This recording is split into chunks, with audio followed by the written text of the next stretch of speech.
कौन सा क्लास है ये? अच्छा, इस स्कूल में जो पढ़ाई होती है किस तरह की पढ़ाई होती है? क्या आप लोग उससे संतुष्ट हैं, यहाँ के टीचर से, यहाँ के वातावरण से? किसी तरह का मानसिक दबाव या चाहे प्रेशर पढ़ाई को लेकर के?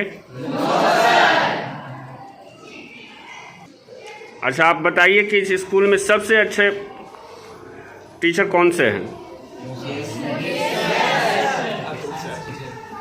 क्या पढ़ाते हैं? साइंस। अच्छा, साइंस। क्या लगता है इस विद्यालय में पढ़ करके आप लोगों का भविष्य, जो आप लोग सोच रहे हैं, जो आपने ठाना है कि मुझे ये बनना है, इस विद्यालय में पढ़ के आप लोग बन सकते हैं? Yes sir. यहाँ के इन्वायरमेंट के बारे में कुछ बताइए कि कैसा है यहाँ का वातावरण?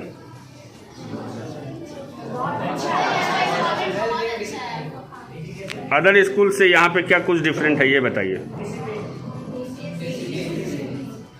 डिसिप्लिन पूरा मेंटेन रहता है सर?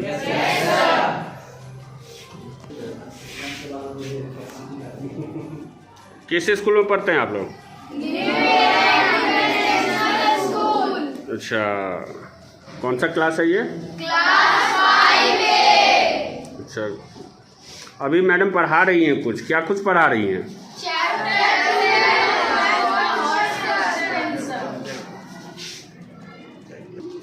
अच्छा, कौन सा सब्जेक्ट पढ़ने में सबसे अच्छा लगता है आपको, ये बताइए। आप बताइए कौन सा सब्जेक्ट सबसे अच्छा लगता है आपको?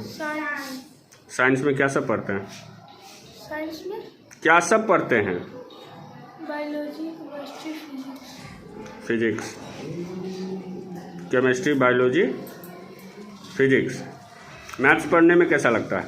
यस सर, मैथ्स ठीक है। अच्छा लगता है? Yes sir. यहाँ पे पढ़ाई अच्छे से होती है इस स्कूल में? नमस्कार सर, आपका बहुत बहुत स्वागत है हमारे चैनल पे। आप अपना परिचय देते हुए, अभी हम new era international public school में आए हुए हैं। हम आपसे ये जानना चाहेंगे सर कि ये स्कूल विगत कितने वर्षों से सेवा दे रही है और इस स्कूल का क्या मोटिव है बच्चों के लिए? एक्चुअली सर, मेरा नाम अतुल प्रियदर्शी हुआ। इस जगलपुरा ब्रांच में मैं एज ए प्रिंसिपल काम कर रहा हूँ और हमारे स्कूल के भी यहाँ पे 3 ब्रांचेज हैं। एक ये जगलपुरा ब्रांच है, दूसरी ब्रांच गोलकी मोड़ पे है और तीसरी भी नया छत के पास है, गोलकी मोड़ से थोड़ी सी दूरी पर। मैं बता दूँ इस स्कूल के बारे में कि इस स्कूल के फाउंडर हमारे डायरेक्टर आदरणीय दिलीप सर हैं और को फाउंडर उनकी wife Mrs Anita Bharati ma'am. और इस स्कूल की स्थापना 2015 में की गई। तकरीबन 50 to 100 स्टूडेंट के साथ इस स्कूल की स्थापना की गई थी, जो आज लगभग 1500 बच्चों के आसपास पहुंच गई है। हमारे स्कूल की एक और ब्रांच बिहटा में भी खुल चुकी है, विक्रम के पास वो ब्रांच खुली है। और हमारा जो बेसिक मोटिव है वो बच्चों का प्रॉपर ग्रोथ है और उनके बेसिक कॉन्सेप्ट को पूरा करते हुए फ्यूचर को अच्छा बनाना। जनरली जो बात की जाए कि जो बड़े बड़े स्कूलों में जो सुविधाएँ दी जाती हैं, उस सुविधा को हम लोगों ने बहुत कम फीस या फिर एक बजट जो कहा जाए मीडियम फैमिली के लोगों के लिए हमने इस स्कूल को इस्टेब्लिश किया है और उस मोटिव को लगातार हम पूरा कर रहे हैं। लगातार इस दिशा में हमारा प्रयास चल रहा है। हम जानना चाहेंगे सर कि आपके इस विद्यालय में जो टीचर हैं, जो बच्चों का मार्गदर्शन करते हैं, जो पढ़ाते हैं, वो लोग कहाँ के हैं और उनका क्या कुछ क्वालिफिकेशन रहा है? सर, जो टीचर्स हमारे यहाँ पढ़ा रहे हैं वो बिहार से हैं और वो अलग अलग ज़िलों से हैं। पटना से हैं, कुछ पटना से बाहर के हैं, गया के हैं, आरा के हैं, अलग अलग जगहों के हैं। क्वालिफिकेशन जो बेसिक्स जो क्राइटेरिया होती है टीचर्स बनने की वो सारे तो हैं ही। उसके अलावा हमारा जो सिलेक्शन प्रोसेस है वो थोड़ा अलग है।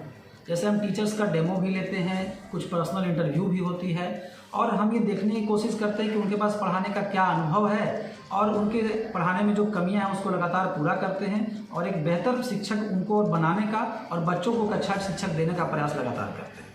अगला सवाल हमारा रहेगा सर कि गवर्नमेंट, सेंट्रल गवर्नमेंट और स्टेट गवर्नमेंट के अनुसार जो नॉर्म्स आते हैं CBSE का, वो सारे नॉर्म्स के बारे में अगर जानना चाहेंगे कि वो सारे नॉर्म्स आपके इस विद्यालय में पूरे हो रहे हैं? बिल्कुल सर, जो छात्र शिक्षक अनुपात है जो कि बताया गया है सीबीएसई के द्वारा कि प्री प्राइमरी में 25 होना चाहिए, प्राइमरी में आपका 30 होना चाहिए, फिर आगे क्लासेज में 40 तक वो रेशियो हो सकता है।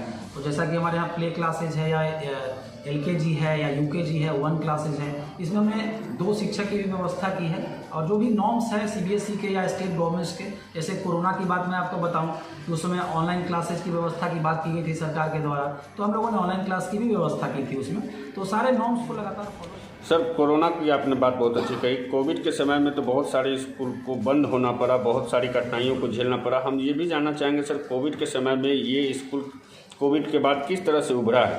सर, कोविड के दरमियान कुछ समस्याएं हमारे सामने आई, जैसे टीचर्स को हमारे यहाँ स्टेबल करना, बच्चे किस तरह से हमसे जुड़े रहे, तो हमने ऑनलाइन के बारे में आपको बताया कि हमने सुविधाएं दी।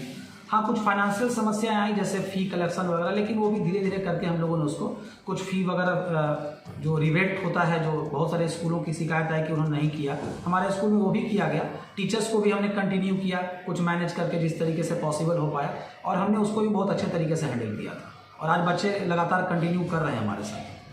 इस विद्यालय में सर, हम ये भी जानना चाहेंगे कि शिक्षा के साथ साथ मानसिक विकास पे भी क्या जोर डाला जाता है, और बच्चों का एक्स्ट्रा सर्कुलर में क्या कुछ भाग रहा है आपके स्कूल के? बिल्कुल सर, यहाँ पे अभी हमारा जो प्रोग्राम हुआ था, एक्चुअली एनुअल फंक्शन का भी सिस्टम है, तो अभी हमारा जो ब्रांच बना है विक्रम में, वहाँ हमने एक फंक्शन का आयोजन किया था जिसमें बच्चों ने काफ़ी डांस म्यूजिक से रिलेटेड बहुत सारे टैलेंट का वहाँ पे प्रदर्शन किया, जो आप देख सकते हैं। शायद रिकॉर्डिंग वगैरह कुछ मीडिया चैनल्स पे या यूट्यूब वगैरह पे भी डाले गए हैं।